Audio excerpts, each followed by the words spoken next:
Friends, ఈ video కనుక నచ్చితే ఖచ్చితంగా లైక్ చేయండి. ప్రోమోలోకి వెళ్తే అరవింద చేసేదేం లేక దీక్షితులు గారిని ఏదో ఒక దారి అడుగుదాము అని చెప్పి జయదేవ్ని తీసుకొని దీక్షితులు గారు ఉన్న ఆశ్రమం దగ్గరికి వస్తుంది. ఇక అరవింద జయదేవ్ ఇద్దరు కలిసి దీక్షితులు గారిని ఇలా అడుగుతూ ఉంటారు.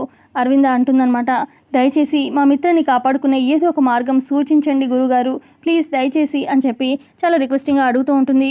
ఏదైనా మార్గం ఉంటే చెప్పండి అని చెప్పి అరవింద అంటూ ఉంటే, మార్గం అయితే ఉంది అని చెప్పి దీక్షితులు గారు చెప్తారు. ఆ మార్గం సూచించండి అని చెప్పి అరవింద అంటూ ఉంటే, కాపాడుకునే ఒక్క అవకాశం ఉంది, అది వరలక్ష్మి వ్రతం అని చెప్పి దీక్షితులుగా చెప్పడంగానే, ఆ వ్రతం అంటే భార్య భర్త కోసం చేసే వ్రతం కదా అని చెప్పి అరవింద అంటుంది. ఇప్పుడు దీక్షితులు గారు అంటారు, అవును అరవింద, ఆ వ్రతం కేవలం మిత్ర భార్య అయిన లక్ష్మి మాత్రమే ఆ వ్రతం చేయాలి అని చెప్పి చెప్పడంతోనే ఇక అరవింద షాక్ అవుతుంది. ఇప్పుడు లక్ష్మిని ఇప్పటికిప్పుడు ఎలా తీసుకురావాలి అన్నట్టుగా ఆలోచనలో పడిపోతుంది.